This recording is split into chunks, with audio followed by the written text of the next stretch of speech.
Welcome to the Art of the Game podcast. We are back for season 2. I'm Cass, and here for the ride are my co-hosts and co-founders, Reese and Ryan. We started this podcast off the back of our business, Sport Design Australia, with the purpose of exploring the intersection of the sporting and creative industries.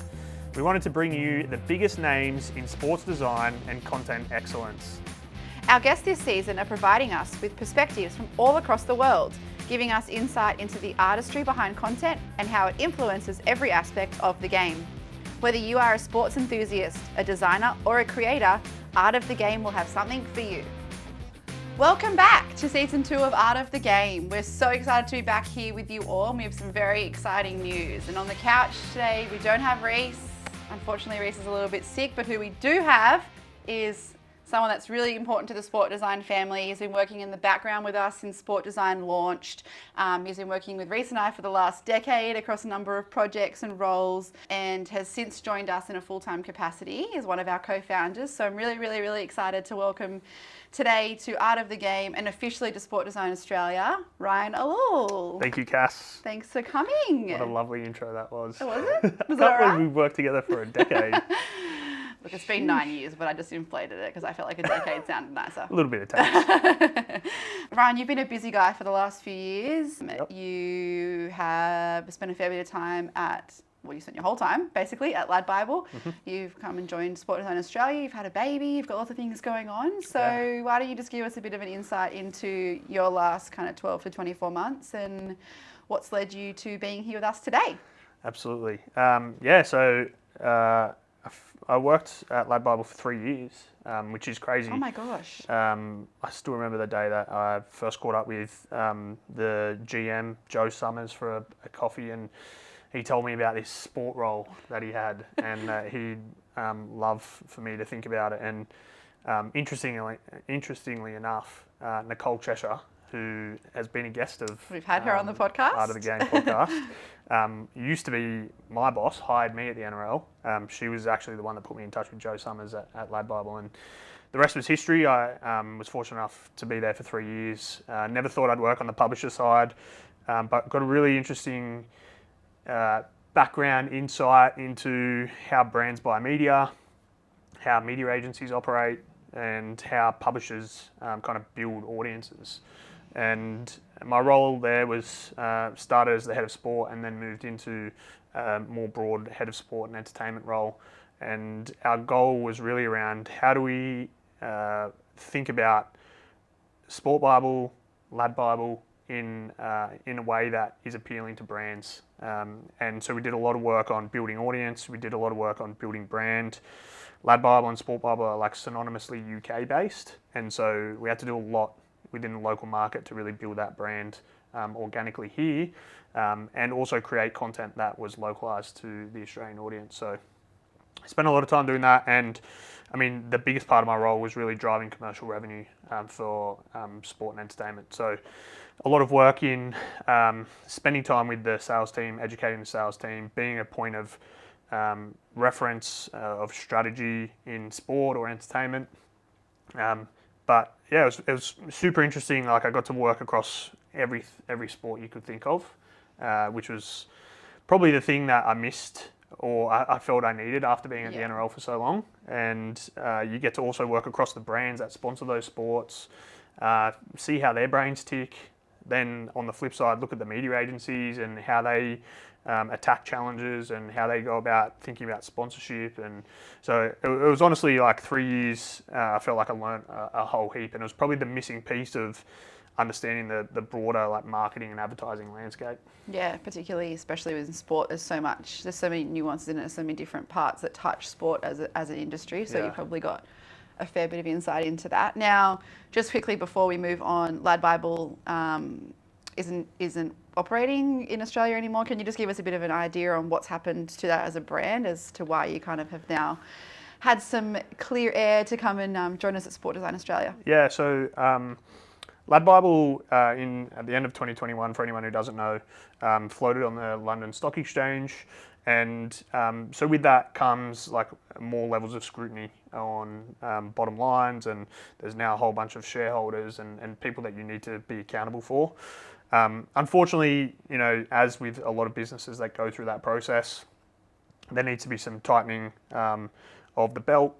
There's economic challenges at the moment, which all brands are kind of seeing. Media agencies are seeing less spend.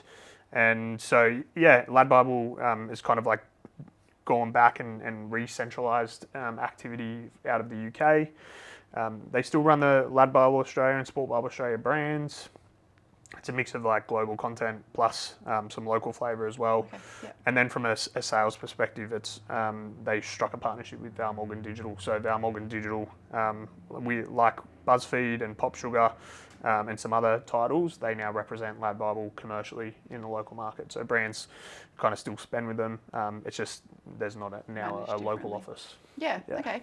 Well, we're excited about that change because it meant that you're able to come and officially join us on a little bit of a passion project that we, I guess, was a little brainchild of ours. How long ago? A long while ago. We just never thought that it would be able to exist and come to fruition. We're lucky that it has, and now yourself, Reese, and I get to, I don't know, work together again. Do whatever it is we do here as Sport Design Australia. No, that's not true. Now, I'm not sure if you're aware, but Sport Design Australia is about to have their second birthday, which is extremely exciting. Yes.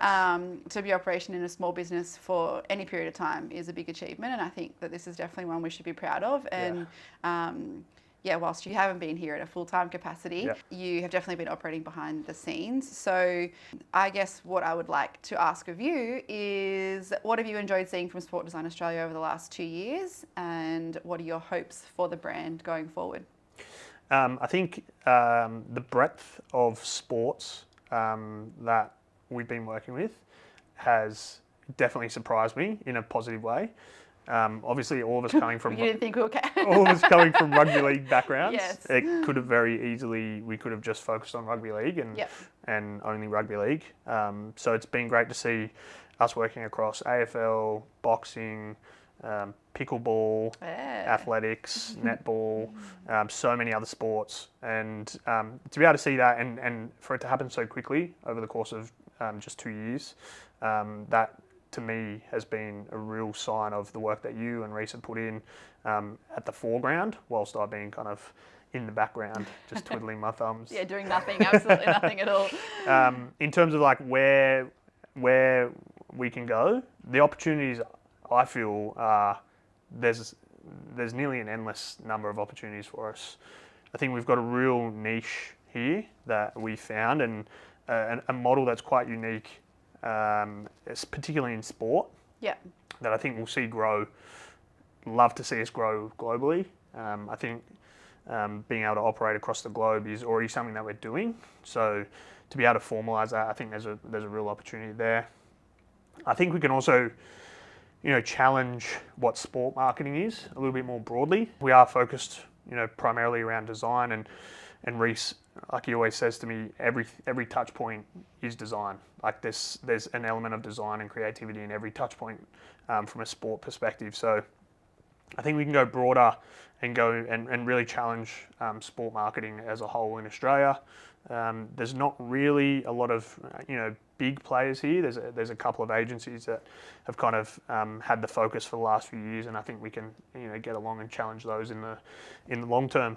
Yeah, absolutely. I think we definitely have big aspirations and big goals of working across the local and international market across as many sports as we possibly can. Yeah. And you're right, we could have just easily stuck to rugby league world, but we're doing I think a fair job in such a short period of time of, as you said, challenging the market, challenging how people view design, challenging how businesses resource design, finance design, and that kind of comes to the next point about, we've had so many people through the doors. We've been really lucky with the breadth of clientele that we've had, as you've mentioned, but I think when you really strip it back and get to the crux of it, people come to us usually with one of four problems. They're usually either coming to us with, issues with their overall creative direction, branding, logo, that kind of, conceptual view of what design looks like. Yep.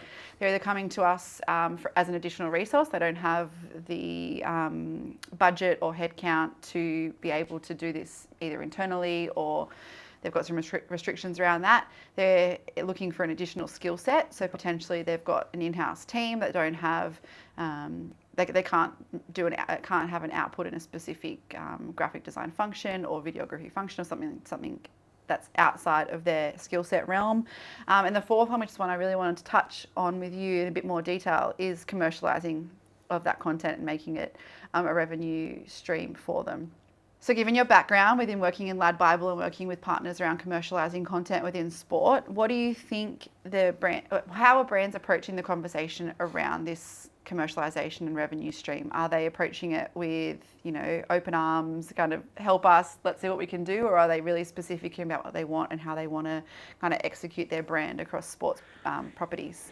Yeah, it's really interesting. I think it's a shit answer, but you get both. Yeah. There's brands that want to be seen to be pushing the boundaries and open to letting sporting teams or leagues really dictate what that content looks like based on content they know resonates with their audience already, and they're the ones that we want to work with the most. Yeah. On the other side, there's brands that still need a lot of education. They think that having their brand splashed everywhere across content is the key to that content succeeding, and we know it's actually the counter, and fans, their engagement levels are lessening every year. So if all they're seeing is a brand's logo splashing up on their favourite team's social content, it's less likely that they're going to engage with that. So I think when we're talking about what brands are wanting, there's like full ends of the spectrum. And we really want to get to the point where the brands that are investing in sport, in content in particular, are working with that team or that league or the athlete, for example, to create content that they know works for their audience. That's primarily number one thing that needs to be the focus. And that's where we need to get to. Yeah, definitely. Who do you think is kind of leading the way in Australian sport in doing that? Or do you have an example of someone that's done a really great job of being able to kind of take their brand hat off, particularly in terms of being really restrictive about what comes out of the partnership and kind of handing over creative ability to the social team, creators, the sport themselves, and it's actually worked? Yeah, I think we're probably going to talk about this brand in like every podcast that we do. But Google Pixel, they, for mine, are definitely showing brands how to play in that space, in bringing social content to a sporting audience and making it really authentic, native, and the Google brand isn't actually really splashed everywhere. And it interestingly started at my time at Lad. In the UK, it was probably one of our premier case studies. During the Men's World Cup, Google weren't an official sponsor of the Men's World Cup. They were going up against Samsung, who were, and they really wanted to play a role in the UK of connecting people to the World Cup. And so what they did is they actually they had this partnership, Lad Bible, with Box Park, which is it's basically like a big outdoor pub. And fans go there and watch sport. And generally, when if you're not at home watching sport, watching the English football team, you're at a venue, like you're at a pub. And so at Box Park, they actually set up, I think it was 24 Google Pixels at the time, and they had them all around, like full 360 degree view of Box Park, and just captured the raw emotion of fans as they watched the English football team through their group games and then as they progressed through the competition. And what it did was it had nothing to do with the game itself. Like there was no footage of the game. They didn't have any rights to the footage of the game, but it captured the raw emotions of football fans. It showed what sport is all about. And it did it with the Google Pixel product, which is that's like the perfect marriage, right? Yeah. Take a few steps forward. They've recently just finished up their first year of a partnership with the Australian Open, and what they did was basically handed out 30 pixels to content creators, and they just went about creating and capturing content from all across the Australian Open, and naturally. some of that content just performed exceptionally well, and the Google product was at the front of that. And from all discussions and media reports, it's been a highly successful partnership. And then just recently, the partnership extended. Well, not extended, but they've started a partnership in the UK, and they had this really great moment with Liverpool, the football team, and Virgil van Dijk scored a game winner in like the 98th minute, and just so happened to run up to the social person who was filming it on their Google Pixel, grabbed it, and celebrated like in one of the most raw and like this. If you think of perfect moments in sport content, like this is unscripted moments. Yeah, absolutely. So I think there's many other brands that are doing it, but I think Google and the way that they've gone about integrating the Pixel has been exceptional. I think it definitely kind of comes back to another conversation around, like, obviously, I'm sure during the partnership conversations with Google and Australian Open and Google and Liverpool, whoever they're partnering with, I'm sure that there are some metrics of success around how they're valuing that partnership, what they're handing over, and what they're trying to get in return. But I'm sure it's nothing compared to what they're actually receiving by just handing over creative control and just being like, you know what, we've got pixels in hand, we've got live sport, which is, as you said, completely unscripted. This could only be, a perfect marriage, as you mentioned. So it really does raise this conversation around measurement in content commercialization. And, we see a lot with our partners where they're really hamstrung in terms of getting investment or resource by ROI. And ROI in its traditional sense of what does this get me in investment?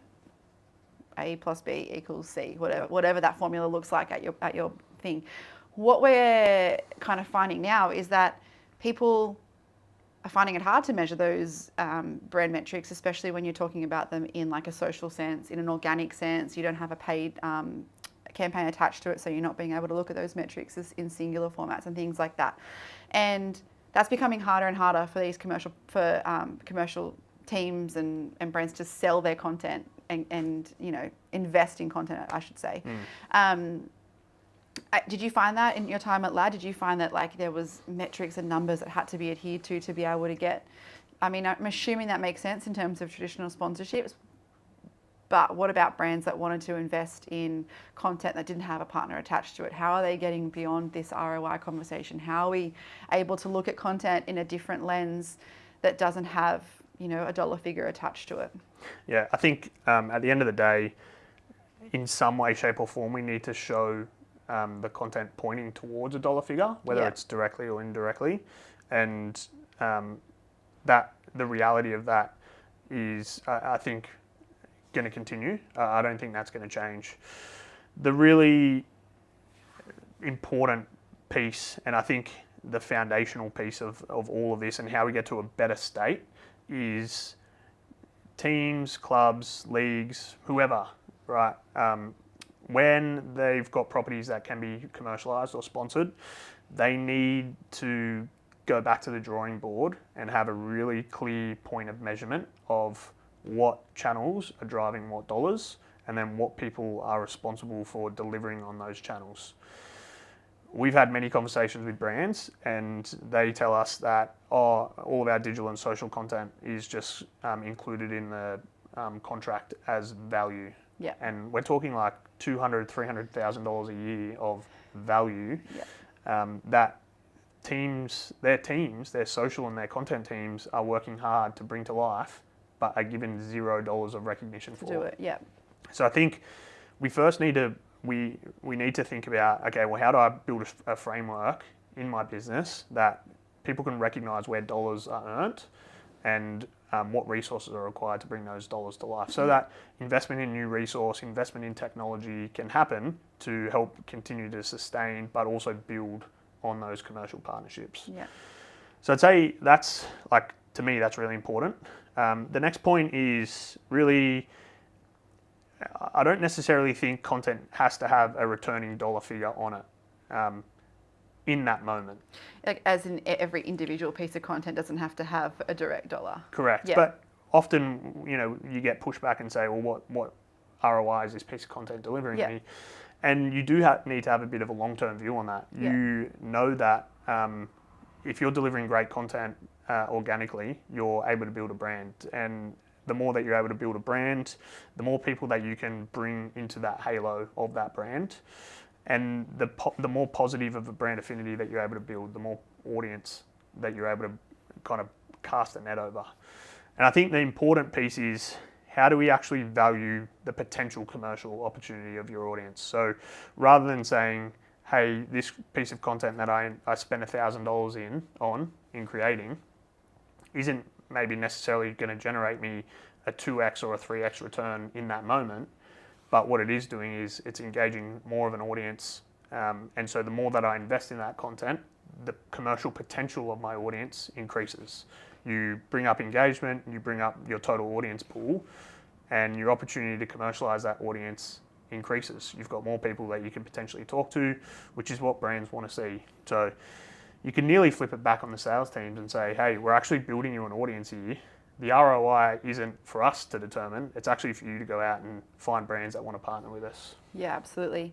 I read a great study not so long ago around potentially how you can put a value on your organic content strategy, similar to what you would do with your paid content strategy. So obviously, in a paid sense, you can target specific singular metrics and get a return on that.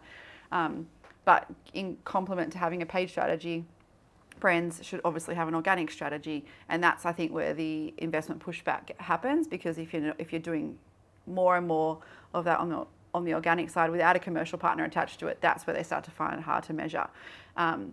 What is becoming measurable though, and what potentially brands need to look at in a more, as you said, long-term holistic approach, is that doing that in an organic, consistent, engaging way actually allows you to build trust and affinity with your brand that you would otherwise be unable to do if you were just focusing on straight selling your content. So there has to be a blend of both.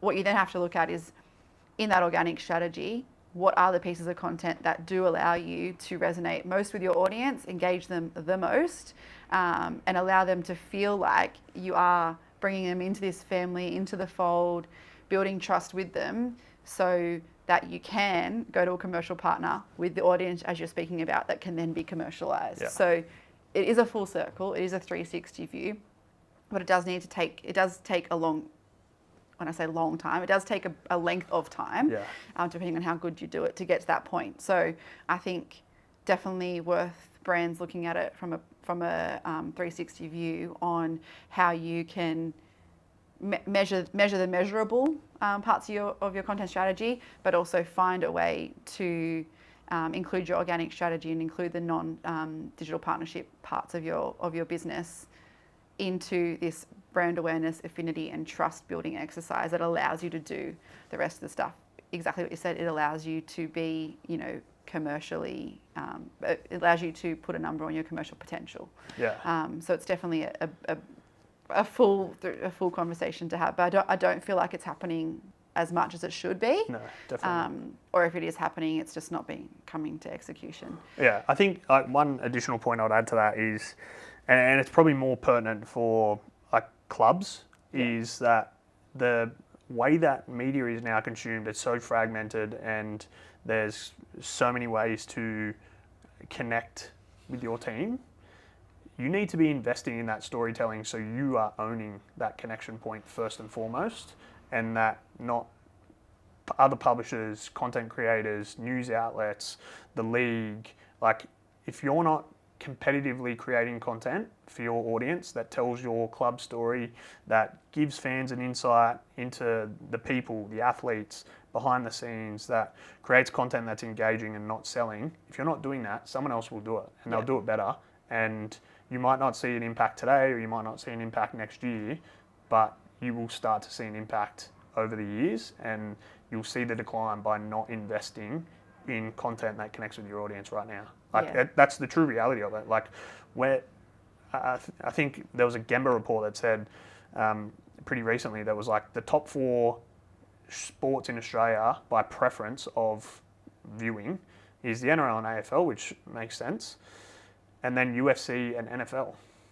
Yeah. And if you looked at those numbers 10 years ago, it would be completely different, because it was harder to access those sports.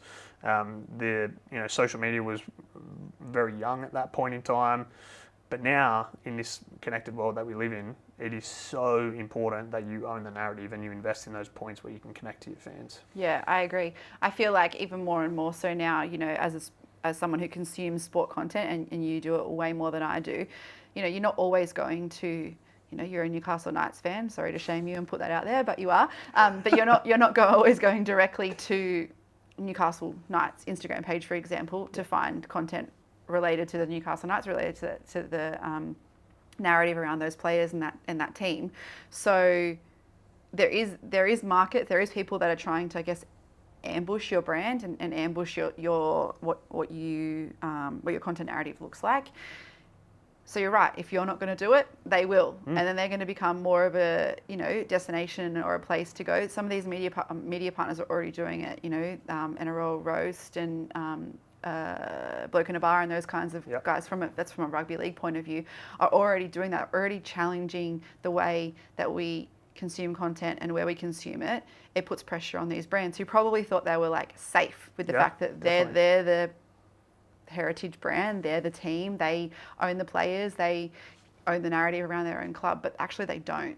And we're seeing that more and more and more now, that if you're not a team that's willing to, or a league that's willing to invest in this space, be at the forefront of content innovations, implement these new content strategies, just take a risk, then you will eventually lose out. Sponsors and brands can see through non-authentic content. They can see the opportunity elsewhere, and they'd rather spend their money where the audience is, not even sometimes where the audience is, where the engaged audience is. And that's a huge part.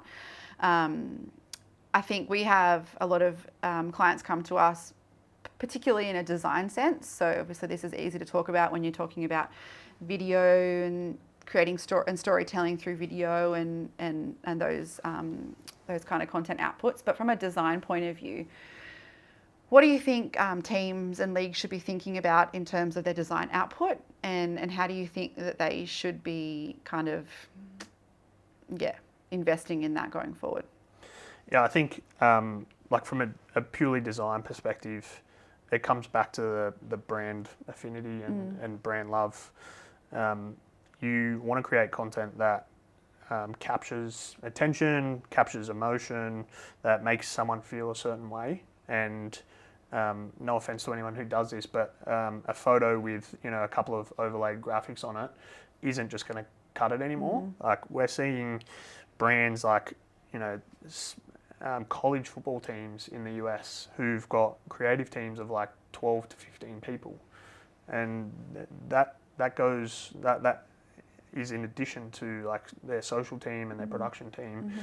They understand that it's really important to create engaging content that captures one of those things that I just mentioned. So failing to do so, we kind of talk about this. It's like you can have a football team, or you can have a netball team, or you can have a soccer team that performs on the field, but if you don't have the investment in the team that is going to help you perform off the field, you're going to fall by the wayside compared to your competitors. And the reality is that there's a lot of teams that are in that position at the moment, that aren't investing in creativity, that aren't investing in design resources, that are just kind of happy to go by doing pretty much the bare minimum. And again, it's like you might not see the impact of that tomorrow or the next day, but people will take notice and people's attention will go elsewhere over time. And before you know it, you're going to have to then invest tenfold what you could have invested over time consistently to win those people back. Yeah, it's definitely becoming more and more of a thing where, happy birthday posts and halftime posts and those things that used to, be forefront in someone's content strategy, they're realizing that those templated based assets kind of aren't providing the engagement that they should. So we're seeing a lot more go into, your game day strategy and elevating that, showing the rivalries, trying to capture real emotion, as you mentioned, in a static format, which is not easy to do. But if you're not going to do it, someone else will, exactly what you said. So it's definitely worth having a look at the parts across your content strategy as a whole, as a brand and as a league, as a team, and figuring out where those touch points are that your audience is already going to be highly engaged, either highly emotional, positively or negatively, and ensure that you're the brand that's there for them in those moments, and allowing them to, instead of sharing a full-time graphic or a game day promo from a competitor or from another media publisher, make it yours. So make sure that the content that you're creating is that piece of content that in those moments where your fans are wanting to have an emotional or an engagement with your brand, it's with your brand, your Instagram handle, and your content that you've created. So I think that's super important. So yeah, I think that's definitely a good overview on the commercial lens. Is there anything else that you wanted to add in that space? I think the only other thing I'd say is there's a real interesting point, and you and I were talking about this earlier before we jumped on here, around how do you create new content that you can bring brands on board for, when a lot of execs are saying, well, you can do that, but you need to bring a brand on board before we can invest into it. Yeah. So let's say it's a new content format. You might want to do a series of, let's say, cooking shows with your athletes, and you want to do a cooking show each week, and you feature a different athlete, and they kind of talk you through their favorite dish, and you're in their house, and just a really nice piece of making an athlete a human. Yeah. On most occasions, your content teams, social teams are being asked to bring or find a commercial sponsor. You can do that if you get the money to be able to do that. Exactly right. Yeah.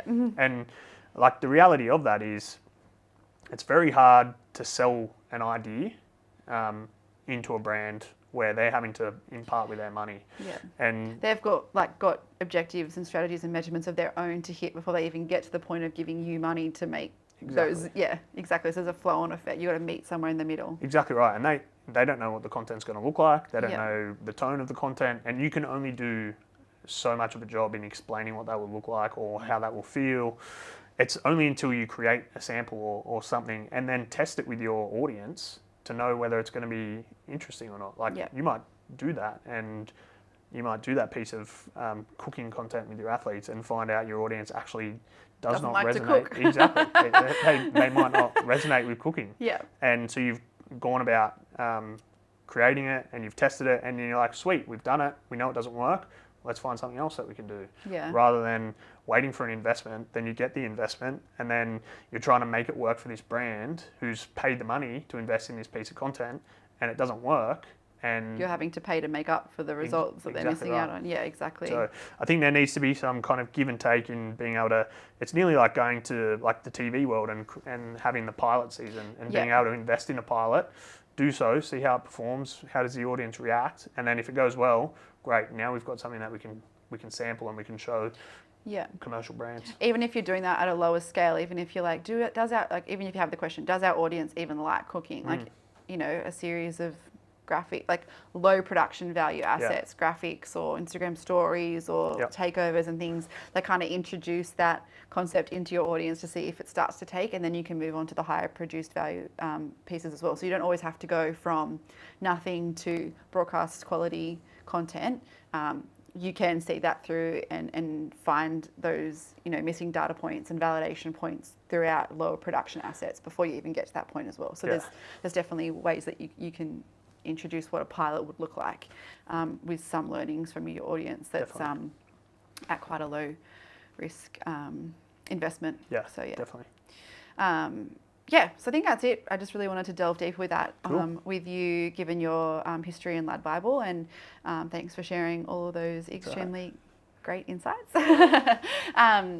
What we will do is get a few more guests on this season of Art of the Game. We've got some international guests. We've got some freelancers in the world. We've got some brand owners and managers. So we've got quite a few exciting guests lined up this season. So please follow Art of the Game podcast. We will be back with a few more episodes in the next coming weeks, and thanks for joining us. Beautiful. Thanks, Ryan. Thank you, Cass.